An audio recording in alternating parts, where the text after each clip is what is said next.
Building in a Small Town, where we're talking to entrepreneurs, community leaders, policymakers, and more to find out how they're building things in small towns. I'm your host, Shelby Smith.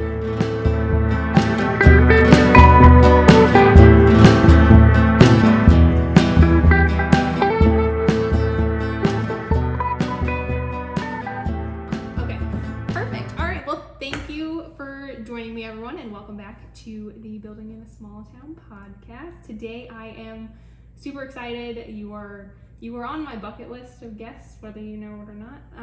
I have Bill Menner of the Bill Menner Group and the Iowa Rural Development Council and the USDA, formerly and now again in a contracting position. You are a man of many hats. Bill, thank you for coming. Thanks. And as an aside, I did not come from a small town.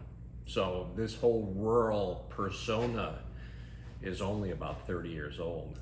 Yeah, well, and I really did want to talk to you about that. I know I mentioned that you are working on a multitude of different projects and you've been in the rural development and or policy making for quite some time, I think, but you didn't grow up in Iowa, did you? I did not. You're not Iowa native, so tell me about that. An Ohioan. Okay. I grew up in the suburbs of Cleveland. There was a little bit of agriculture, and then we had vineyards there, and maybe one field with beans and winter wheat. But really, it's just a suburb. You don't know you've moved to the next town unless you see you're leaving Avon Lake and moving into Bay Village. So. It wasn't until my wife got a job teaching at Grinnell College in 1990 that we picked up and left Ohio, Columbus, Ohio at the time, and came here and didn't think we would stay. We had a newborn when we got here, but we thought, this will be good for a couple years, and then she had gone to undergrad up in the Twin Cities, and we thought, we'll go up to McAllister or St. Olaf or Carlton or some other place in a big city. And 33 years later, here we are, almost 34, here we are. Isn't it funny how that works? You know, you never can tell. No, you can't. So then you guys moved to Grinnell because your wife got a job at Grinnell College. That's what took you there, which Grinnell College, I think, is probably one of the more notable things in the Grinnell area. It tends to be the largest draw for the community. Yeah. I mean, it's not the largest employer, but certainly it brings an international perspective to the community in lots of different ways, and its endowment certainly generates a lot of attention too. Yeah. So 3 of my 4 kids are now Grinnell grads, and it's been a great place to live. Yeah. But it's still a town of, I think it's 9,300 now, which I realize in the big scheme of things, comparing the population of Collins to the population of Grinnell is like comparing Grinnell to Des Moines. But when I tell people I live in a small town, they either nod their heads or they roll their eyes. Yeah. It's not really a small town, is what the eye roll tells me. Yeah, small towns come in a lot of different shapes and sizes, and you're right, here in Collins we have 483, possibly since Willie and I moved here, maybe it's 485 now, but yeah, I definitely come in lots of different shapes and sizes. But so when you were in Ohio, you went to school in Ohio? Yep. Did you go to college in Ohio? Yep. Did you study policy making? What did you study? I was a journalism major.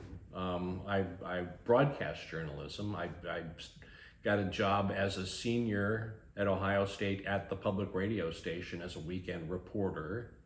And then after I graduated and didn't get a job right away, the public radio station said, well, we need a graduate assistant for weekends. Can you do that? And I said, well, what do I have to do? And they said, you got to go to grad school.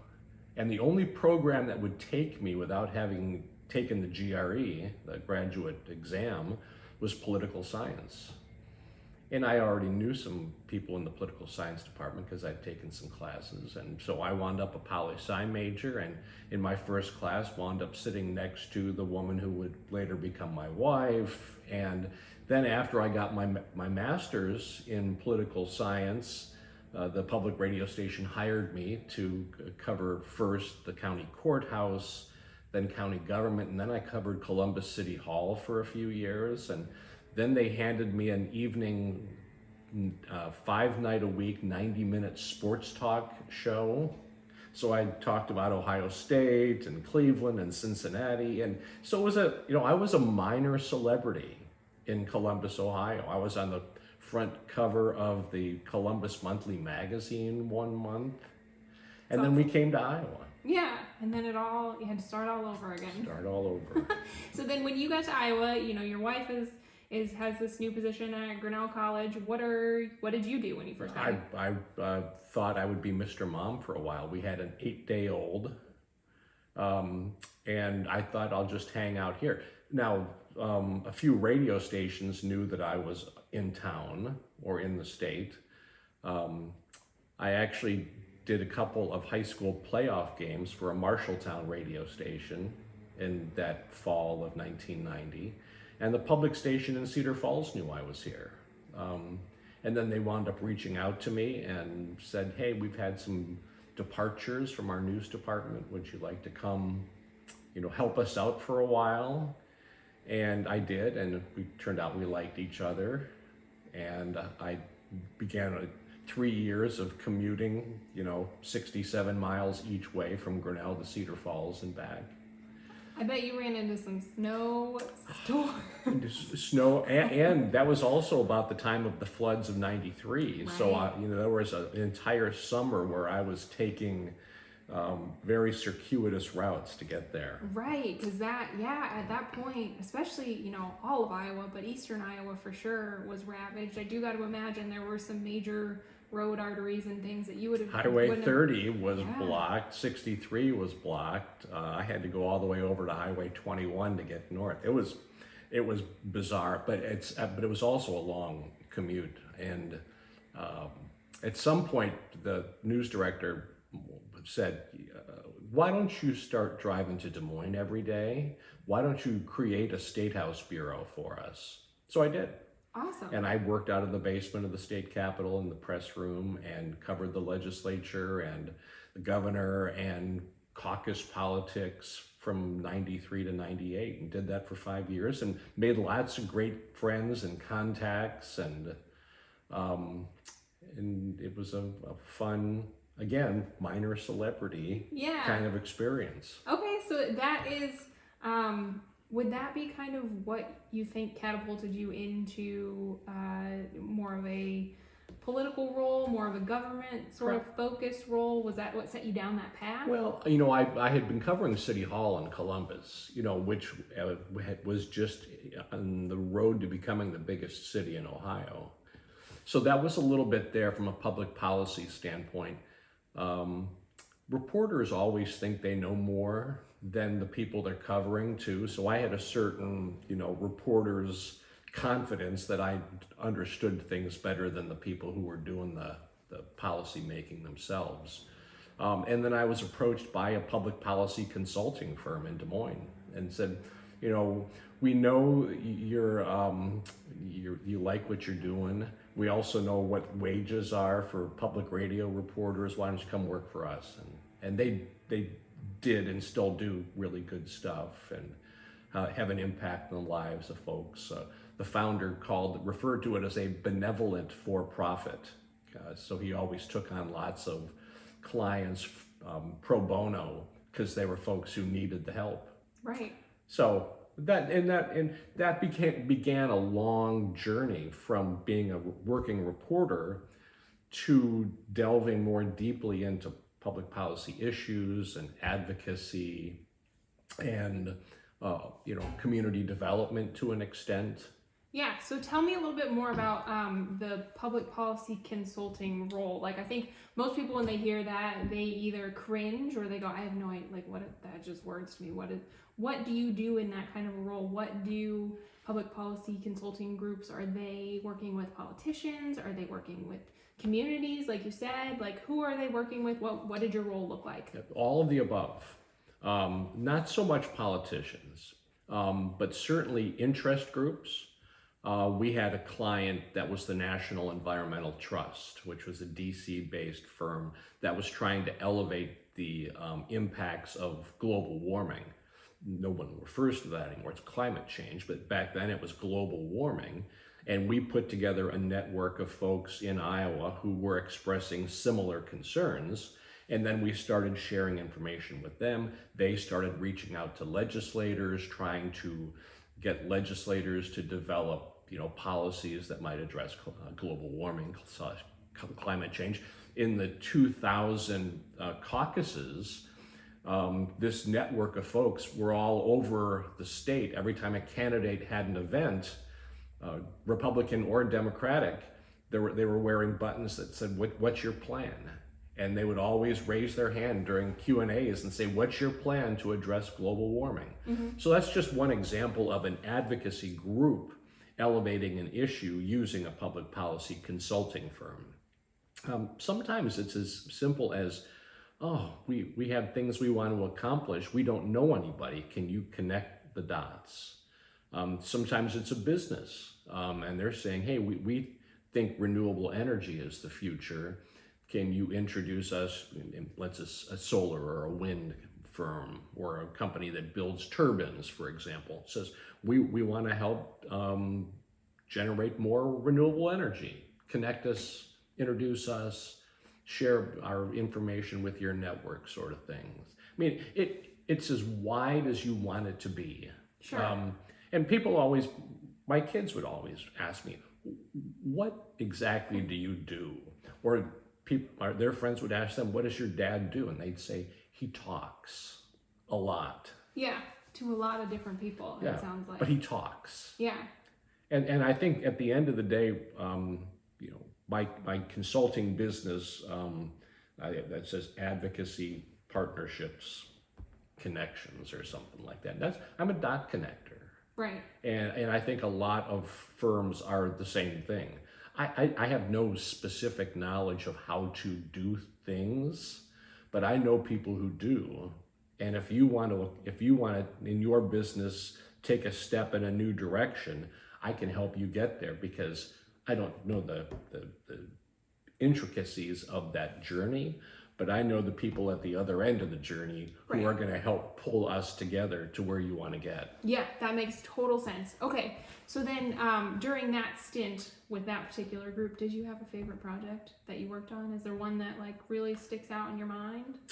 We were working for the phone company that at the time was called US West, and they had a vision for rural connectivity, and this was before there was fiber to the home. A lot of it was focused on DSL, but it was the internet. And we created a statewide network of individuals who wanted faster speeds. And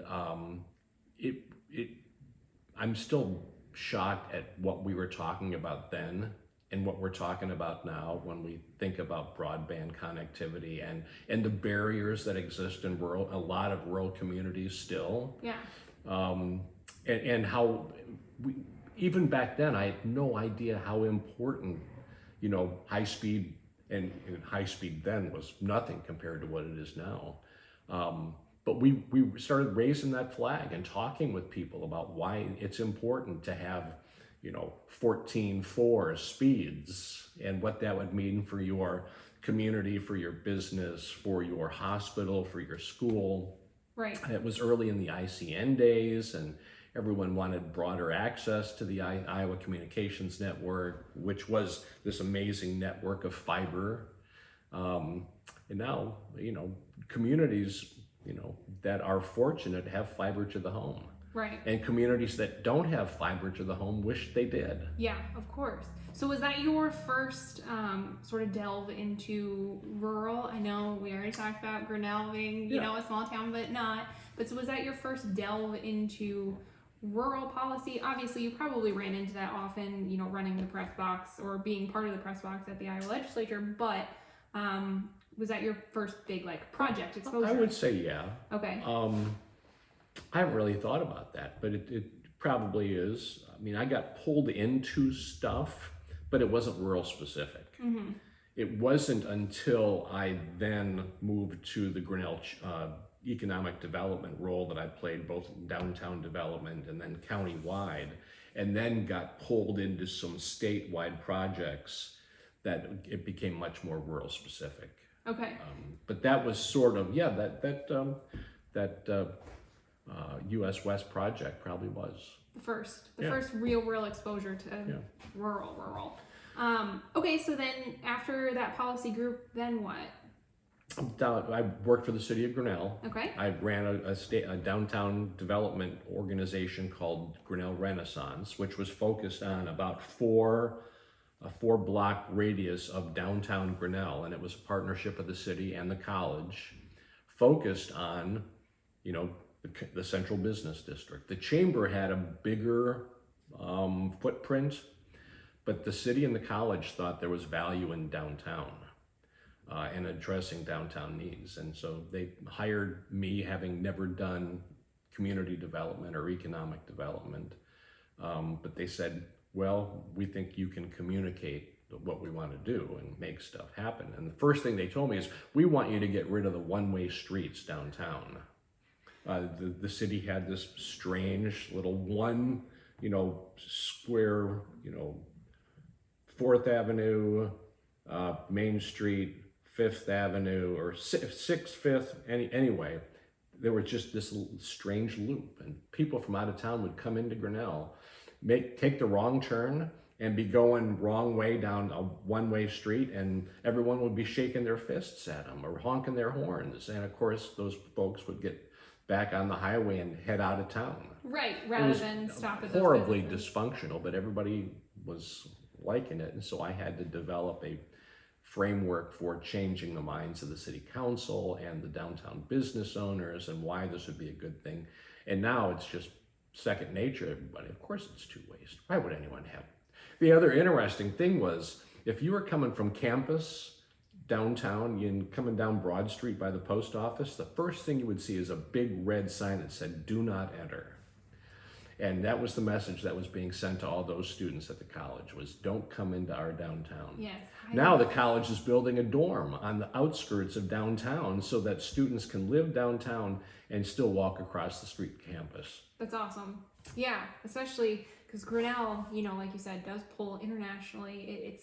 It's quite a powerhouse of a little educational, institution. And so I can't imagine that would be terribly welcoming to all of the visitors that come in. Do not enter. If you ever needed a sign, there's your sign. Okay, so when you stepped into that role, like you said, you had no experience in, city planning, economic development, that kind of stuff. Did the city hand you a plan other than fix the one-way streets, please? But were you essentially, okay, here's the big picture, we need to come up with strategy? So I had a board, a very good board too. And the first thing was get rid of the one-way streets. Shortly after I started, our 2 downtown pharmacies closed or were bought out by a local grocery store who was opening their own pharmacy and wanted to get rid of the competition. So that took away 2 anchor institutions downtown. And then shortly thereafter, the movie theater closed. And then the marquee on the theater said closed. So we had 2 vacant pharmacies and a closed movie theater. So we went into basically crisis mode. And the first thing was figuring out a way to address the movie theater. Because, man, there's nothing worse on your main street than having the theater with a big closed on the marquee. Right. And we wound up, there was a local limited liability corporation that did some strategic investments. They would buy buildings like this one, fix it up based on the skill sets of their team. They had an architect, they had an accountant, they had a contractor, they had an insurance guy, and they would do a lot of the work themselves, then turn around, fix it up, rehab it, and then resell it, and then take the proceeds from that deal and put it into the next project. Mm-hmm. Well, they pulled their members together and bought the movie theater building, and bought a vacant lot next door to it. And then designed a concept for a threeplex. And then we started raising money. And I started raising donations to the city to do the facade work. And, we had Iowa State do an economic impact study that showed that a threeplex instead of a oneplex would have over $1 million a year economic impact on the downtown.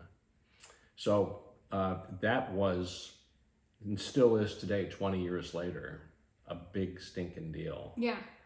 To go from a closed oneplex to a threeplex that's driving, downtown development. The city shortly thereafter redid the streets, incorporated a streetscape into things.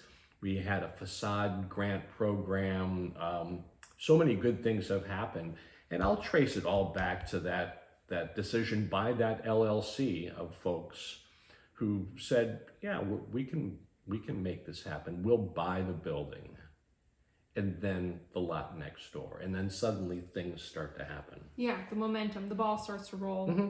Okay, very cool. So then after City of Grinnell, then what? Well, the city had been working with Poweshiek County, and there was a countywide economic development group that was kind of active. They had a part-time staff, and the city and my board wanted it to be bigger, so we spun off a brand new nonprofit development group. And so I did that. In addition to the downtown development, I was the county economic developer for 4 years, and worked with all the major employers, did traditional economic development work, which I hadn't necessarily been doing in downtown development circles. So that was a good experience, and also brought me into new networks. I was appointed, I got to know it as a reporter. I got to know both Tom Harkin and Tom Vilsack very well. Senator Harkin and his role, and Secretary Vilsack was a state senator from Mount Pleasant when I first knew him. So I got to know them pretty well. So Governor Vilsack appointed me to be the first chairman of the Iowa Great Places Board.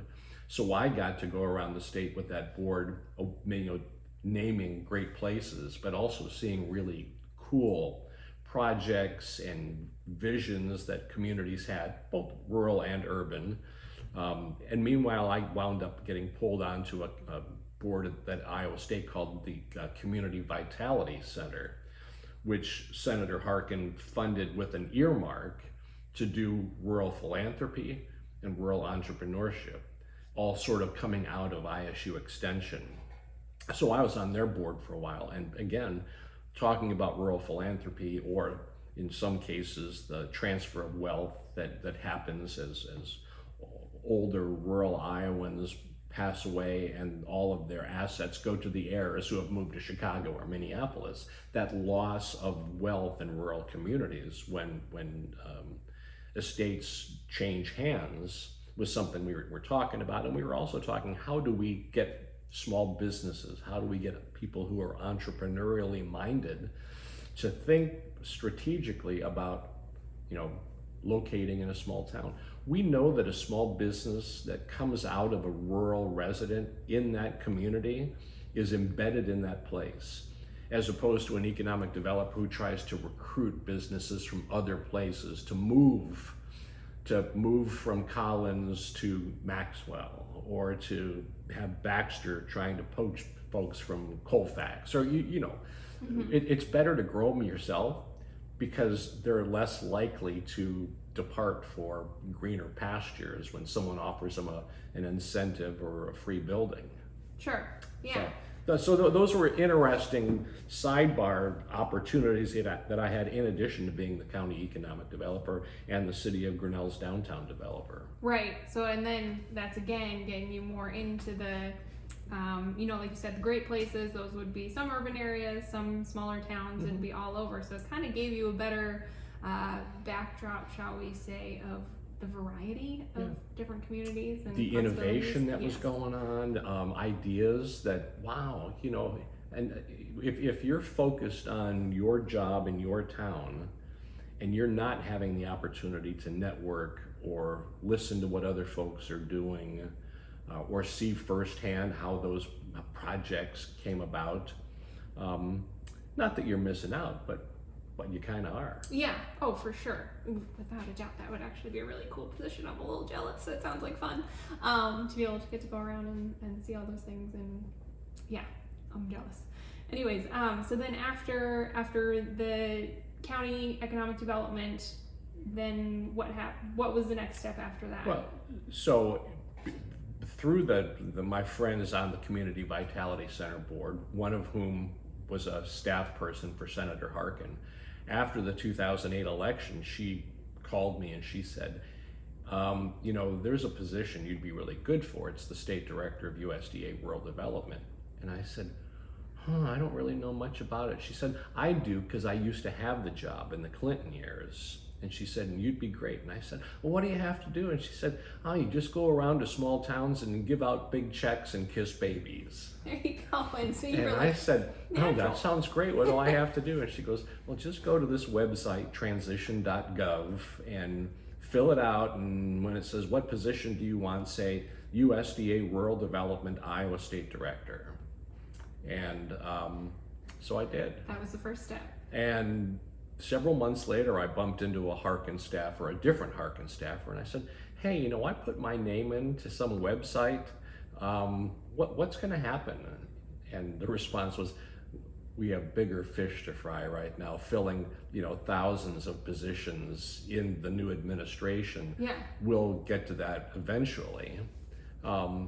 And then I found out that I needed to actually treat it like a campaign. So I got folks to write letters to Senator Harkin saying, hey, Bill Menner would be great for this job. And they did. Yeah. And he wound up calling me one day and asked me what I would do if I were the state director. And then I got a call from the White House saying, we'd like you to be the state director for rural development in Iowa. That's awesome. So is that kind of how that process works then? It's your state senators that ultimately give you the green light or the red light, shall we say? Maybe not officially, but probably. Well, you're sort of a nominee. Mm-hmm. They nominate you or they recommend you in this case. Right now, there are no Democratic, senators or even House members. So the recommendations might come from other sources like Senator Harkin might still weigh in. Secretary Vilsack clearly has some ideas on who might be good, but at the end of the day, it's a White House appointment. Right, it's a presidential appointment. You serve at the pleasure of the president. Mm-hmm. Certainly Secretary Vilsack, knew me, and he probably had veto power if he would have said, I don't think he's the right person. he would have expressed that, but I spent 8 years in that job, and we did great things. Yeah. The agency invested about $5 billion in small towns, in loans and grants, and whether it's housing, small business, renewable energy, water and wastewater, community facilities like fire stations and hospitals, and you name it.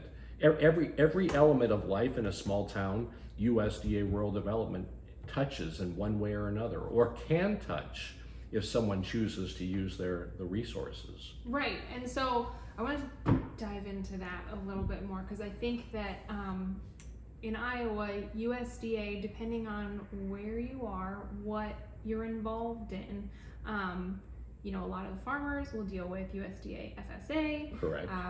For funding and or NRCS. Like with EQIP NRCS. Yep. So conservation. I think that's pretty familiar for people. I think the USDA Rural Development, I don't think that people understand how large the scope is necessarily, and kind of what things wouldn't be possible, quite frankly, without USDA rural development in some of these small towns. Can you speak on that a little bit more? Well, it's only been called rural development for about 30 years. It used to be the Farmers Home Administration. Oh. Before that, it was originally the Rural Electrification Administration. It was REA. Okay. And they were the entity that was the byproduct of Congress's decision to create a federal funding platform for rural electrification. Because what they were finding was that the for-profit electric companies were choosing not to invest in rural places, and part of it was that it's expensive to run electric lines down a dirt road when there's only 2 houses at the end of the road. Right. So they were making a decision, a strategic decision, that it wasn't in their, there was no return on investment there. And Congress said, well, we need to actually electrify rural America, so we're gonna, if the private sector won't do it, the government will. Sure. And so REA came about, and the government made loans to get providers to extend electric lines to rural areas. Then in 1949, they did the same thing with telephone. In the 1980, they did the same thing with broadband. So this idea that there's something special about small towns, special in a lot of different ways, but we're risky. It's a riskier proposition from a business standpoint and from an investment standpoint. And Congress has decided that rural places need some special attention to allow them to play on a level playing field. And by having resources through USDA Rural Development, electric is one, broadband is one, telephone, is kind of one still. But then water, wastewater, energy. The three pots are rural business, rural housing, and then rural communities, rural utilities. So, and business. And it's, when I was the economic developer in Poweshiek County, I didn't understand the impact of what the agency could do.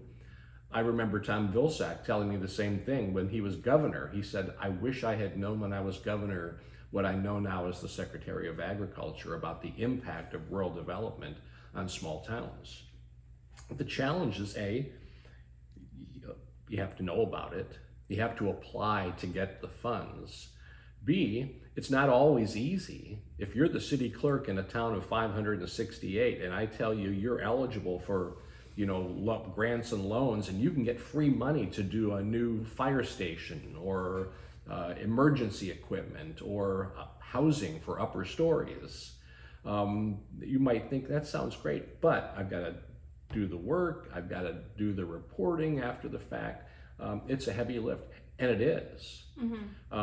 So I think that rural development does have offices all over the state, and I think that the trick is, how do we, whether it's the government, whether it's the state empowering rural communities, or it's groups like the Rural Development Council trying to provide some guidance and support and maybe a blueprint for how you make the best use of it without killing your city clerk, who's already got 1,000 other things on her plate right now. Right, and maybe making it accessible. So you give Grinnell, go back to Grinnell again as the Grinnell example. The city of Grinnell might have the resources and the human resources to be able to allocate to something like that. But again, you come to a little town like this of 483 people that might benefit greatly from these funds, might have a plan in place, might have a group of entrepreneurs that are here and ready, to run with it. But I don't envy the agency's position of trying to figure out a scalable set of objectives, policies, anything that makes it where it doesn't make it to where somewhere like Grinnell, where they have those resources, can then take all of those resources, but at the same time you don't make it so many hoops to jump through that a little bitty town that maybe doesn't have those resources can still access it and still utilize it and still build great things, because it can still be built. It's just making it work, I guess. Part of it is finding those partners that can help that city clerk in that small town, or the elected, the mayor and the council members, or the downtown business members. You say, all right, so maybe it's a council of government, a COG, or in the case of Story County, the MPO. maybe it's an existing regional economic development group. Maybe it's leaning on a neighbor who has some structure who can provide some technical assistance in a nearby small town. Or, maybe it's a community foundation. I mean, every town, every county has different assets that it can look to be a partner. And I think that one of the tricky things is helping the folks in that town figure out who their friends are. Right. Because their net might be only so wide, whereas we can come in and, oh, have you thought about this? Right. Or, you've got a rural telephone cooperative, they have access to 0% 10-year money, that can help fund a project in your town, and they'll show it on their books. Right. But that money comes from USDA, so. Yeah, it's just knowing, once again, you're greasing the wheels. You're a wheel greaser. And for a lot of places, they don't know what they don't know. Sure. So, and that's one of the things it's really fun for me to do with the Rural Development Council is for 10 hours a week, as a contract, I get to lead this statewide organization that does just that. Even though the staff is just me, we've got a network of 800 folks who are all interested and curious and eager to connect. And then every year we come together at the Rural Summit, and we have 400 rural leaders in the same room at the same time. And what they're telling is how they did stuff. They're sharing the template for success, or expressing their frustrations with something else, or they're getting together talking about how they can do things better. And there's that strength in numbers is something I always come back to, is that, if you think you can be successful in that town of 568 or 468 all by yourself and not wanting to talk to other communities in your county or in your region or statewide, like Ben Franklin said, we can hang together or we can hang separately. And there's something to be said for hanging together. Yes, yeah, for sure. Okay, so we'll get to I do want to get to Iowa Rural Development Council, because I do want you to expand on that. But during that 8 years running the USDA Rural Development here in Iowa, what are you most proud of? What are you most proud of getting done? Before I even took the job, I had lunch at the home of that former state director who was working for Harkin, and she said, I want to give you a heads up that there's a little bit of a problem with the rural water system. And they're going to have to raise their monthly minimum rates to some exorbitant fee, and it's going to put water service at risk for thousands of rural Iowans. And it was a water system not far to the west here, Xenia Rural Water. They were $120 million in debt. They had expanded greatly out west on speculative thinking that the western suburbs were going to keep growing. And then the 2008 financial crisis hit, and they were, it was very problematic. And the other challenge was, USDA had a bunch of money in that, but so did some private equity funds. And in fact, they were basically in the same position as far as, who had access to the assets. And in Iowa, a rural water system can't go bankrupt. What they can do is simply cease to operate. And it took almost 4 years, but we figured out a way to restructure the USDA debt to protect the customers of Xenia Rural Water, to work with their board and their operators to figure out ways to do things better, and to work with that private equity group out of New York City and get everyone happy at the end. And Xenia is still a going concern today.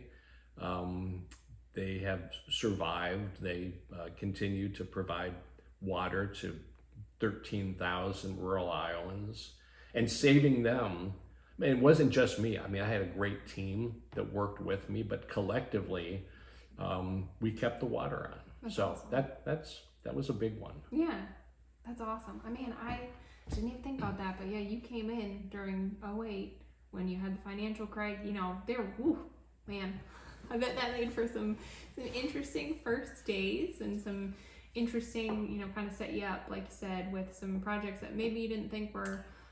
I had no idea what I was getting into.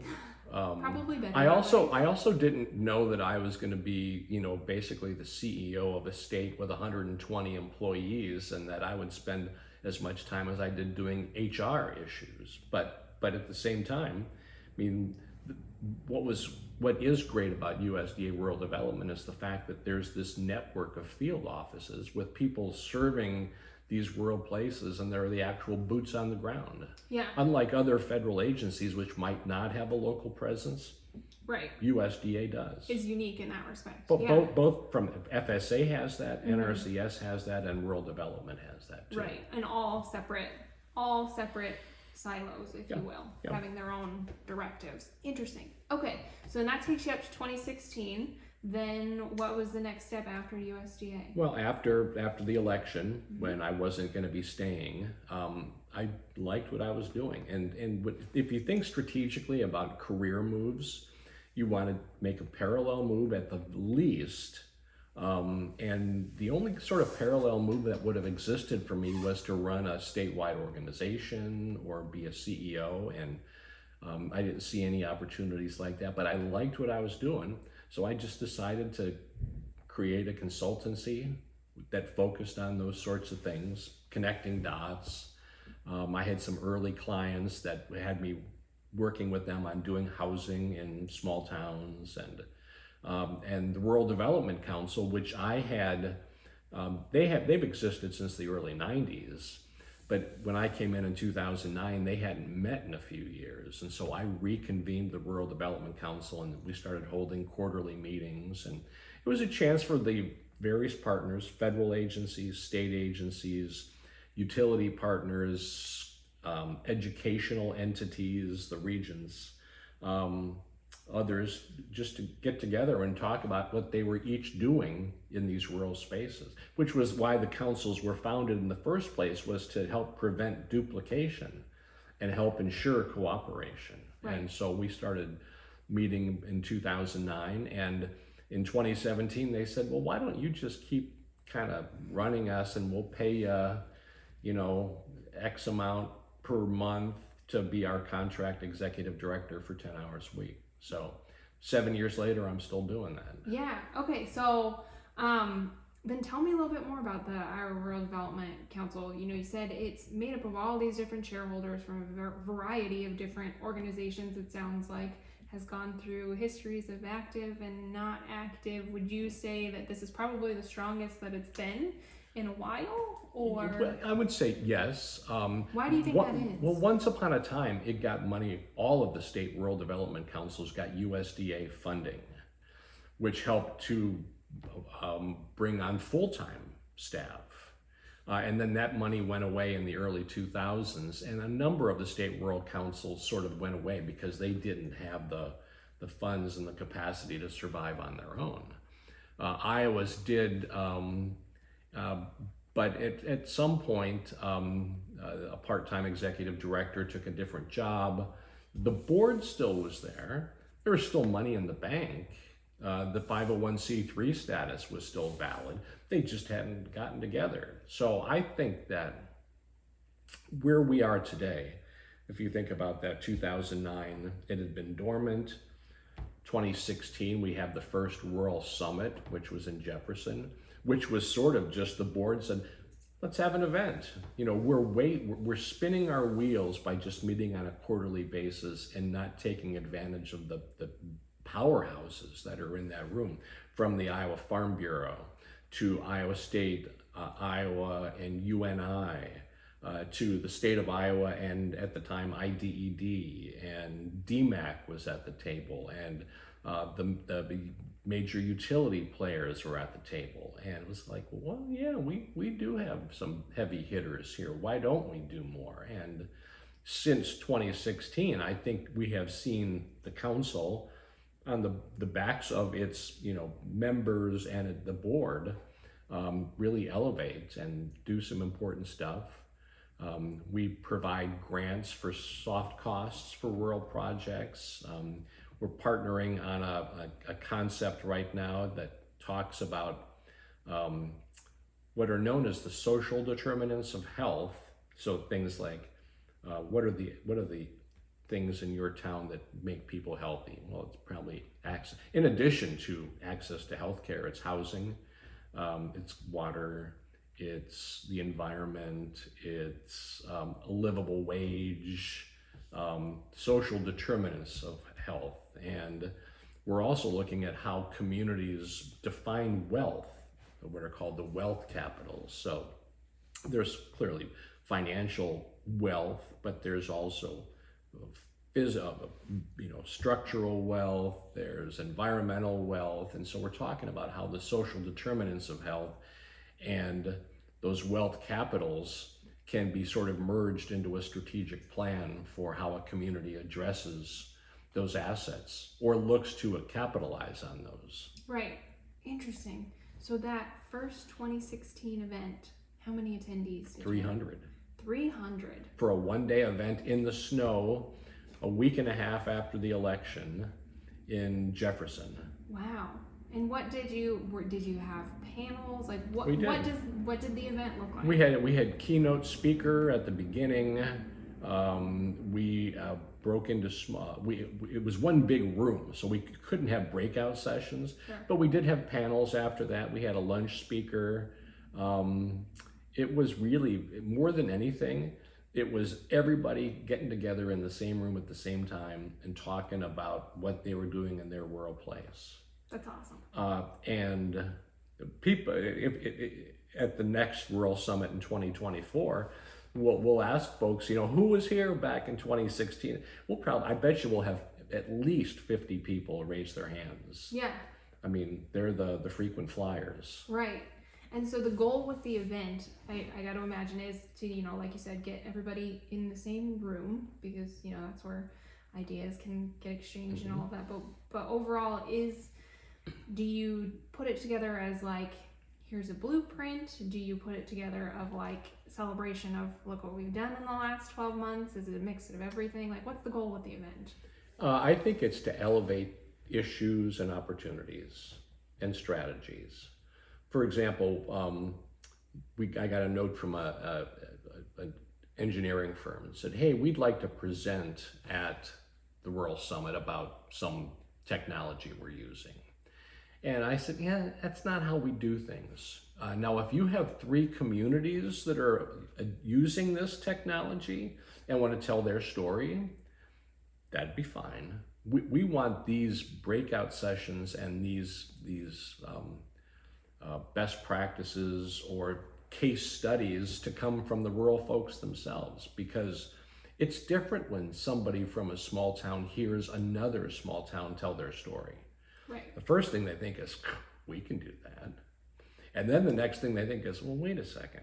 And then they pull that person from that town over and say, how did you do this again? And they wind up, sharing notes and,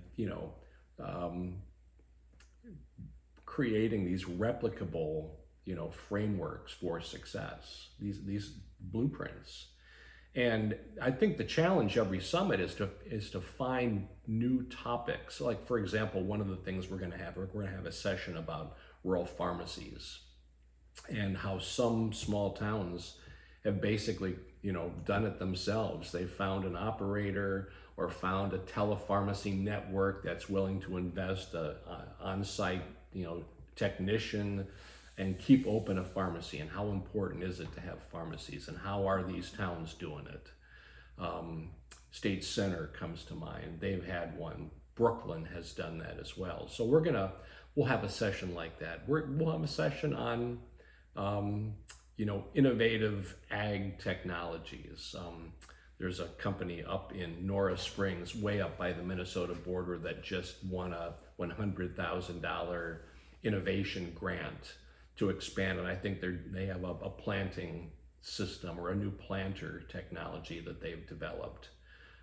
There's all sorts of really cool stories also from all over the state. The grocery store in Lenox, that has branched out and has created these lockers where they can bring groceries to somebody in a neighboring small town that doesn't have a grocery. And because there are these refrigerated lockers in that town, they can just deliver it, and the person has the code and they can pick up their groceries, and they're not in a food desert anymore. Right. So, I mean, it's fun putting the agenda together every year, but it also requires that you've gone out and heard about some of these things. Yeah. When I first heard about you, it was kind of like, no, that can't be right. Yes. Oh, don't worry, I get that a lot. Yes. Yeah, very cool. What has been your, I wouldn't say your favorite session. What's been your favorite takeaway or example of collaboration that's come out of the Iowa Rural Development Summit? Is there one that comes off top of mind? That's kind of a hard question going through 7 years of, growing an event.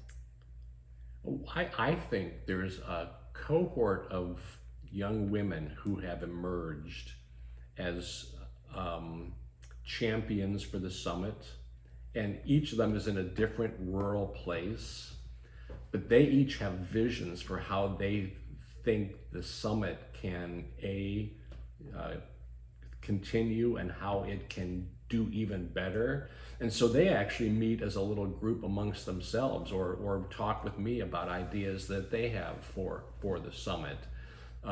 Recognizing the fact that it is the one big chance for folks every year. There are other meetings. The economic developers get together, and the chamber executives get together, and there are Main Street communities all get together. But this is the one that's specifically rural focused, and I think the folks in these small towns have an affinity for those opportunities, and so I think that's something that comes to mind.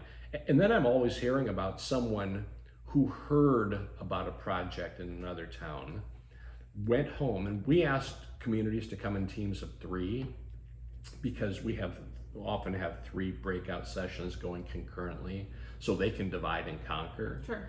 But the fun thing is when they get in the car and go home, and they usually ride together, they're talking the whole time, and they're already a subcommittee, to make things happen. Right. Rather than have one person from a town come and drive home alone and come home and tell everybody what they learned. Here's 3 people that have been there. Or in the case, some towns send 2 teams or 3 teams. You've got this, again, back to that strength in numbers concept. Mm-hmm. You have folks that want to come back and make something happen based on what they heard or what somebody else has done that they just heard about. Yeah. So you have obviously got quite a diverse background when it comes to rural development experience in rural communities and all that kind of stuff. You've seen it develop over years. Are there themes that you see of communities that are, shall we say, on the decline or dying? I know every situation is unique, but if you look at it, yeah, obviously depopulation, but something's causing that. Like, is there a lack of something in particular or a group of things that you see that's putting communities on decline? Well, the first thing that comes to mind is something I mentioned earlier with the ability of that city clerk to make things happen, and it's a lack of capacity. Who's going to do the work to make stuff happen? Mm-hmm. But I think the underlying challenge that drives that lack of capacity is a lack of leadership. So the really small towns that are successful have a remarkable core of leaders, or a remarkable leader, singular, who's making things happen and who's pulling other people in. That rural leadership vacuum in some places is the defining difference maker. There are towns of under 1,000 that if you were to ask me to name, remarkable small towns, and I name them, and you say, well, why are they special? And it's because they have folks that have taken it upon themselves and are making things happen. They have a vision, they're collaborative, they engage other folks. They have this holistic vision for their community, and they're moving in a direction. There are other places where folks don't want change, and part of it's because change is hard work. Part of it is that change is scary because you don't know what you're going to get, and some of it is that for some they want to go back to the way things used to be, which was more comfortable for them, and I understand that. But when we think about where these rural populations are going, what is it that's going to attract young people, new business, new investment? There's got to be a vision to where folks are going, but the only way to have that vision is to talk about it and develop a plan to get there, and that's work. Right. And the places that have leaders, whether they're elected leaders or civic leaders or great volunteers or all of the above, they not only are engaged, but they're working together and doing great things as a community. But there's over 800 small towns in this state, and not one of them is created like the other. Right, and that is another challenge that I suppose from an agency perspective, or even with the Rural Development Council, trying to figure out what elements of a blueprint of what worked in a town. Let's just take Collins, for example. We have right now powder coating, where they've grown over the years. They're right up the road. We have Small Town Tattoo, which he's one of one. You won't find him anywhere else, that kind of thing. We have Fisher's Firearms. We have Snack Shack, 24-hour snack place. We have a brand new consignment business going, and we have a hair salon, like all of these things. We have crickets, we have the landscaping, but if you look at collectively, you do have some businesses that, we might find in another small town, like hair salon and maybe the firearms, but some of us, we're highly unique in what we are, and you're not going to find another cricket lady to go plop into a 500 person town. So figuring out the kind of businesses that you can attract, the location agnostic sort of businesses that aren't going to rely on the external population, things like that. I think that's a tough, and talking to other business owners here, like I've interviewed 2 of them so far, and both of them have said the same thing. We can't rely on the local population to survive, and that's just a reality of 483 people. You can't. So figuring out from your perspective as I won't call you policymaker necessarily at this point, but sort of, policy influencer, figuring out what is the blueprint that we can hand then to the other town of 500 of, look what they did. You're not necessarily going to find the exact same players, but here's things you need to look for, or here's people you need to try and connect to. I think that's a tough nut to crack. It is, and I think around Story County, and you've got Nevada is knocking the ball out of the park right now. But they're in a different universe. Yes. We funded a soft cost grant for a child care concept for Colo, for the school district.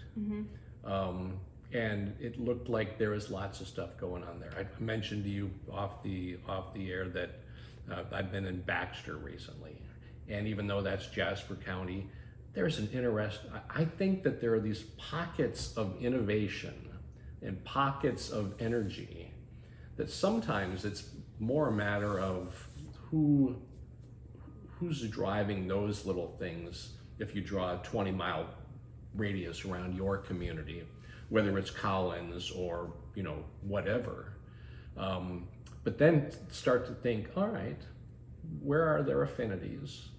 Who is there in town who's predisposed to be entrepreneurial, and who doesn't think of themselves as an entrepreneur, but in fact they are? whether it's a business entrepreneur or a social entrepreneur. You know, what do people like about the community? What do they wish it could be? And then how do you start to implement those wishes? Or at least start to develop a plan to achieve them. And I'm convinced that there is as much good and innovative going on in communities of under 500 as there are in communities between 500 and 5,000. Yeah.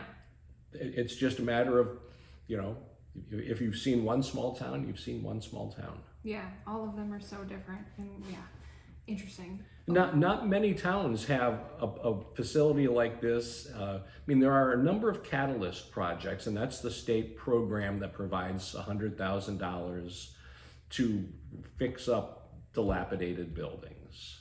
I mean, it's better than tearing it down because raising a downtown building is not cost effective and it doesn't make sense. But preserving a building like this with great bones is a big deal. And a lot of small towns, it takes the city to be the applicant, and a lot of cities aren't willing to do that. The fact that this city did that speaks highly for it, which tells me fertile ground. Yes, we are. I think we are very, very lucky in this community. I think, you know, the person that was our initial catalyst, shall we say, the mayor.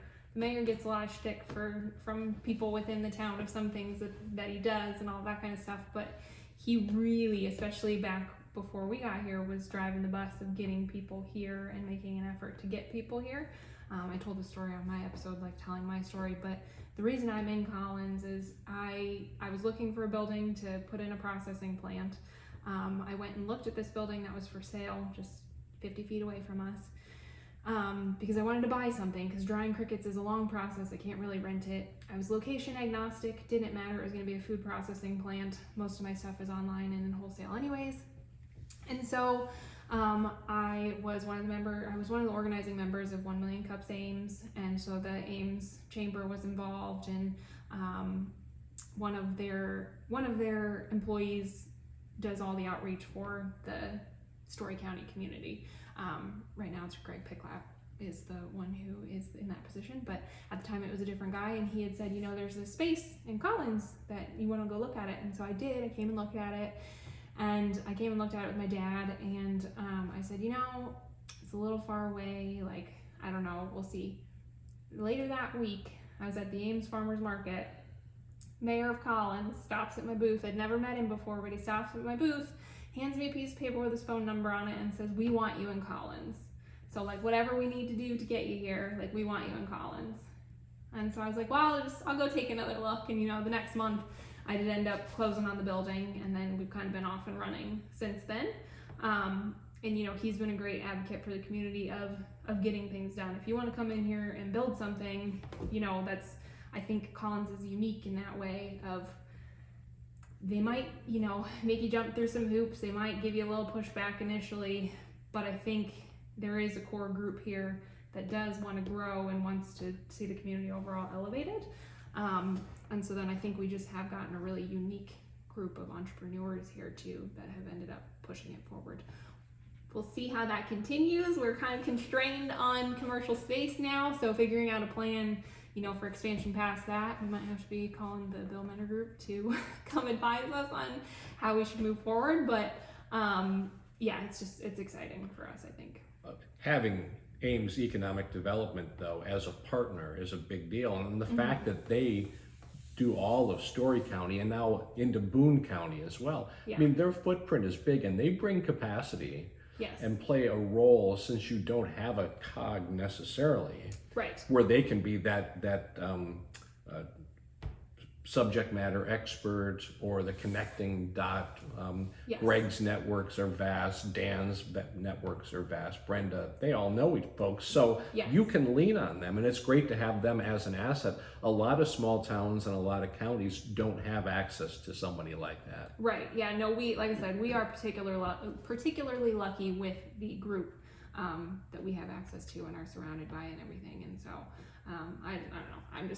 I never thought of myself as a small town girl and didn't think I'd end up in a small town or anything like this, but I'm pretty proud of what we've built so far, and I'm excited about the opportunities that we have moving forward. So anyways, okay, well, I don't want to take up too much more of your time. I've really enjoyed this conversation. Is there anything, do you have advice for anyone considering a small town, whether it be investing in one, starting a business, community that's like, how do I get to this, rural development summit? Like, what do you got? Well, first, I think in a small town, your ability to make an immediate impact is much greater than if you were to land in a big urban area. If you want to be a difference maker, a change maker, it can happen a lot faster. That's not to say you couldn't go to a neighborhood in a big city and be a neighborhood leader, but in a small town, you can have a disproportionate impact in a quicker amount of time on a significant number of people. I mean, you can come in and make a difference. So I would say that if that's something that interests you, whether it's from a volunteer perspective or owning a business perspective or changing the world perspective, a small town isn't a bad place to start. The Rural Development Council, really is a platform for folks to learn and connect and to hear about stuff. When I say you don't know what you don't know, I try to reach out to everybody every week and tell them those things that they might not know that they don't know. I shared last year the fact that one of the members of Congress in the state was taking applications for funds of money that members of Congress it's the old earmark that used to exist, and now it's called like a community directed fund. And they didn't know, somebody from that district didn't know about it, put in an application and wound up getting $1 million for a project. And they wouldn't have known about it if they hadn't seen that note that said that this member of Congress was doing that. So the Rural Development Council itself is sort of it's not a pay-to-play organization. It's basically anybody who raises their hand, they're in. You're a member. Congratulations. If you want to write us a check, that's even better, but you don't have to write us a check because we think that all of our members, all 800 of them, add value in one way or another. Awesome. So our next summit is April 11th and 12th in Ames. We max out at about 375. But it's coming up and the agenda is falling into place, and I'm excited to have it. It'll be our 8th Rural Summit, which is hard to believe, but I always tell folks it'll be the best one ever. Yes, of course, managing expectations. Great. So then if people want to keep up with you, if they want to get those weekly updates, what is the best way? Just iowardc.org is the website, and there's a chance there to, send a question or send a note. And I think somewhere there is my Rural Development Council email address. Okay. And I have just, you mentioned at the beginning, I've taken on a new role as a senior advisor at USDA Rural Development. So I'm being contracted with in this role. So I'm going to be doing that for 30 to 35 hours a week, which still leaves me my Rural Development Council time. It's just, I've got a few balls in the air now. But the other good thing is that it gives me some proximity to the leadership at USDA Rural Development, the new undersecretary who will be confirmed soon, I hope. And he really is focused on making sure that the field operations, those boots on the ground that I mentioned, are there and effective and have the resources they need to connect with the towns that need them. Right. Awesome. Yeah, man of many hats. I believe I said that at the beginning, and I still think that's true after this conversation. Great. And so, if folks wanted to get that weekly update, do they have to become a member of? No, they just sign up. Okay.